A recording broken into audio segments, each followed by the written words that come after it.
Hello, hello, hello, and welcome to another video presentation from the Spiritually Awakened Man channel. And like I say, come on, man, let's get into it. Synchronicity and your awakening. How does synchronicity tie to your awakening? How does synchronicity tie to your awakening? So the purpose of this video is to discuss the topic synchronicity and how it relates to one's awakening process. We're all familiar with the term synchronicity. We might have different ideas on what it means, but generally, from a historical perspective, this is a concept and word that was created by Carl Jung, along with the theory to go with it. So it was the term and the theory. And you kind of get to know Carl Jung a little when you're getting into your spiritual awakening, because he's done a lot of work that is cross-referenced and everything. So that's where it came from.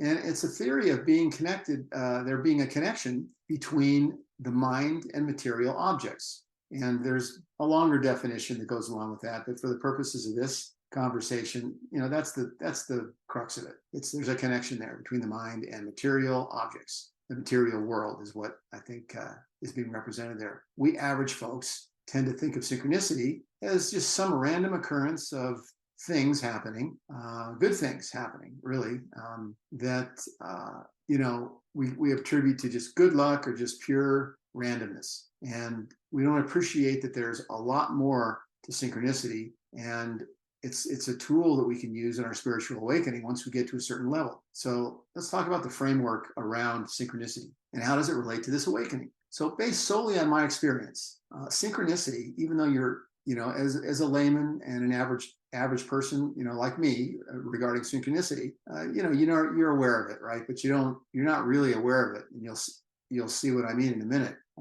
And I don't think it really becomes relevant until you develop a certain level of vibrational frequency increase around your spiritual awakening. And that comes through activities and just learning more and applying these things in different ways to your awakening. At the end of the day, it's about further understanding your higher consciousness and various concepts there. That raises your vibrational frequency in itself. And then things really start to happen. So I remember back when I started my spiritual awakening, I started a book, and it was a Wayne Dyer book, and it was called The Power of Intention. And I remember there was a saying in it. It said that when you change the way you look at things, the things you look at change. And that's kind of the trigger. You're raising your vibrational frequency and awareness from a higher consciousness level, that is, and you're starting to change the way you look at things. And then you start to see other things because you're looking at other things. And this leads down a path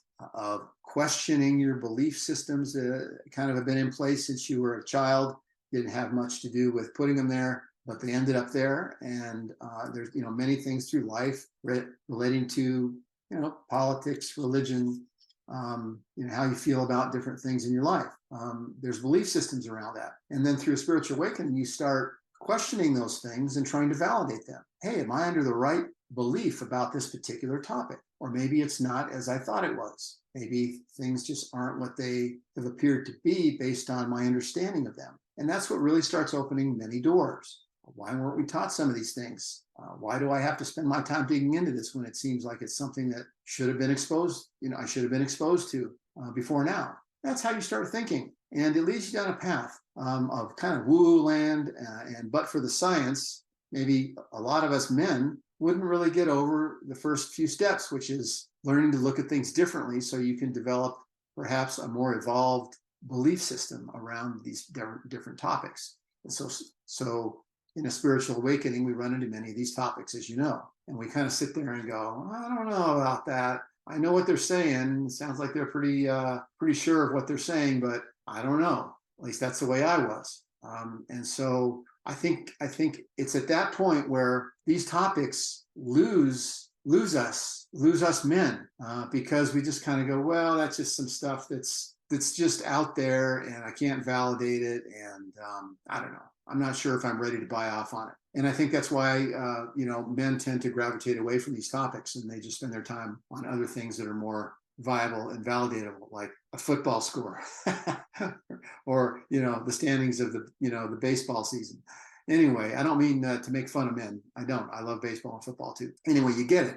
But if you just hang in there long enough, you'll start to do what I did, which is run across some things that were more validated. And you'll find that some science-based people out there have crossed the bridge and laid a nice groundwork to looking at some science evidence that crisscrosses between some of this spirituality, a lot of the spirituality that we're trying to buy off on, but just can't quite get over it, and things that are also religious-based concepts and belief systems. They all kind of crisscross in this area. So people like Nikola Tesla, who was an amazing scientist and passed away before any of us were around, he talks about a lot of the science and validates a lot of these science relative to higher consciousness and the universe around us and energy, as we know. He's an energy guy, frequency, vibration, things like that.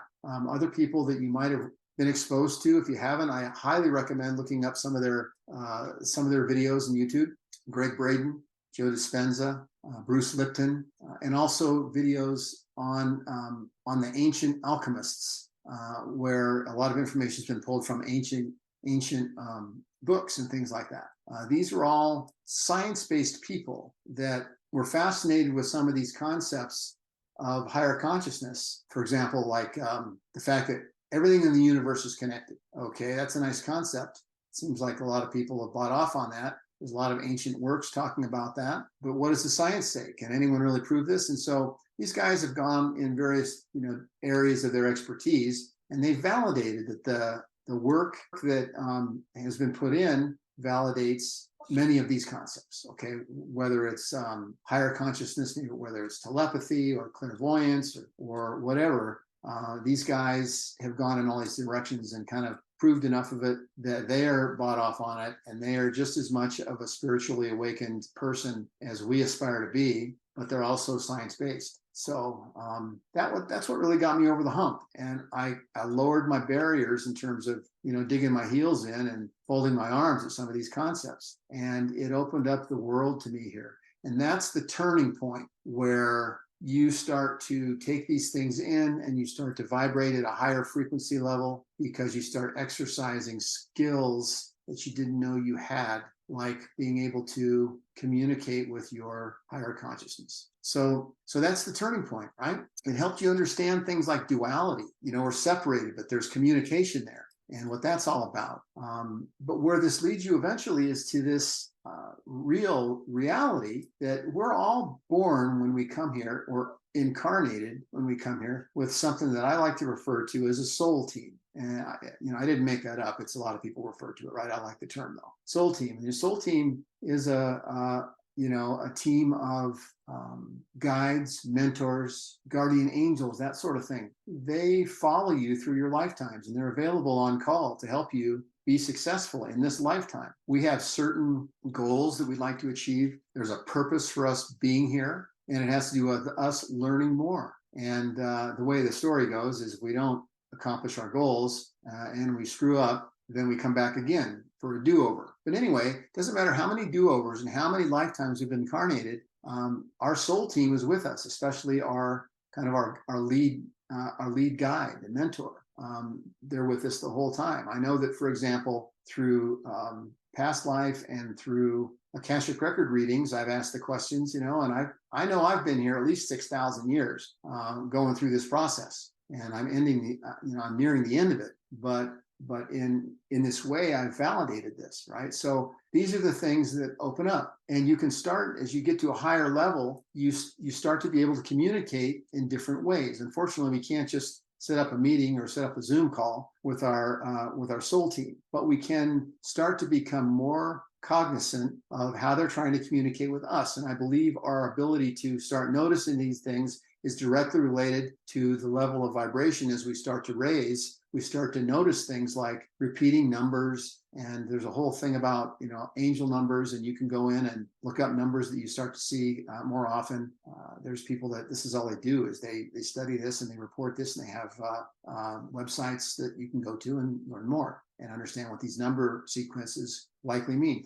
That's your soul team communicating with you. When you have a thought about something, maybe you'll see a series of numbers come up somewhere that you'll see. And if you look it up, it'll tell you something like it's endorsement that whatever you were thinking at that time is the right thing to be thinking to, create the outcome that you're looking for, or solve the problem that you've got to solve somehow. So in these different ways, synchronicities are one of these ways, right? So when we're on a path trying to accomplish something, and our soul team understands what we're thinking about and what we're really trying to achieve, and are really emotionally bought into this, they'll start making things happen. You've heard the old term, at some point the universe conspires to achieve what we want to achieve, and they conspire on our behalf. Well, this is really what they're talking about. You'll start to see synchronicities. Hey, you meet somebody that's just random to you, but it's perfectly in line with what your soul team understands you're trying to accomplish in your lifetime, or in just a particular thing you want to accomplish. So this is them communicating to you that they get it and they're trying to help you. There's other ways you can do this. It's through intuition. You start becoming more sensitive to your intuitions, and then eventually kind of direct telepathy. And at first you don't know if it's just your mind talking to yourself, but the higher levels you achieve in your higher consciousness journey, which is all about vibration, right? That's why I keep saying it's high vibrational, higher vibration, okay? Your vibration levels go up and down throughout the day, right? But they start achieving higher levels. You can start asking help directly, just asking for help. You're stuck. You need some help. Am I in the right path? And there's ways to do this and communicate with your higher team. Then you start to get answers back. And at first it's like, is that me really? Or is this someone, some entity that's trying to communicate with me? Well, it's your team. They're giving you answers back, and you need to start being confident in this. And you'll find out that it starts to become pretty true. So the point here is that as you raise your vibrational frequencies and you become more in tune with things like synchronicity and all these other tools, you can start leveraging them to move your awakening along faster and get more, get better results out of it, okay? As you start doing this, it brings up another term that we will end this session on, this video. This is where I've been going with the video. It's something called intentional synchronicity, okay? Once you start learning how to pull the levers on all these things, you start working with intentionality around a synchronicity. This is what I'm trying to accomplish, and you put this to your team, maybe through something called Q codes that you can look up. And I don't know exactly where that term comes from, but it's a Q code refers to codes you can use to derive action. Higher spirit, I command this or that, and then you provide thanks for the fact that it will be available. There's a protocol around that, and there's a whole list of them. You can look them up online. Q codes, they're demands, but it's not like in a demanding way. It's just, this is how you communicate. They want to give you what you want, and so you can communicate. That's one way, right? Another way, and then you look for the result, by the way, in the form of something like a synchronicity. So that would be an example of an intentional synchronicity. I have a list of these things here that maybe I should pull out, and you can print these out, Q commands, and I'll read a couple of them for you. There's a whole, there's several pages. I command my spirit to expand the divine energy that resides in me now. I command my spirit to balance and heal my body right now. I command my spirit to expand my body of light now. I command my spirit to carry all of me within me now. I command our spirits to raise our frequencies now. That's a really awesome one to use a lot. But anyway, so these are ways that you can intentionally create outcomes that you want. The synchronicities that you think are random don't have to be random, but even though random ones are great, right?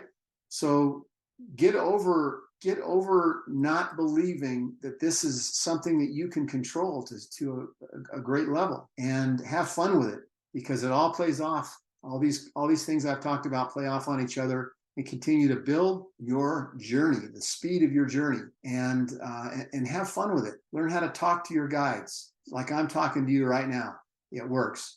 In my recent Akashic record reading, I said, hey, I'm interested in identifying and relieving or curing wounds that could exist in my ancestral background. Nothing I did, but that's something that's there that I'm having to live with right now in some form or fashion. And the Akashic record keeper said, well, I don't know the answer to that. Let me talk with one of your guides. And the answer came back very quickly. Yes, there's a very specific wound that's been around for many generations. and you should spend your time addressing that. And they went on to explain what it was. And so I've gone in, and because of that, I've released that. And now I've cleared my entire family tree from the burden of that, which was inciting shame and depression and things like that out of an event that happened. So this is where you can go with it, and leverage synchronicity, leverage your team, and leverage these other tools that I described, and come along with it, and have fun with it. Let me know what you think in the comments. If you have some great breakthroughs and you see this, maybe I made you aware of some things you weren't thinking about, and it makes a breakthrough for you. Let's discuss it and let's throw it out in the comment section. I love these things. As men, we can become more powerful and more effective in our lives by further understanding this. And come on, man, let's do it. Anyway, I'm going to let you go now. Be well, and namaste.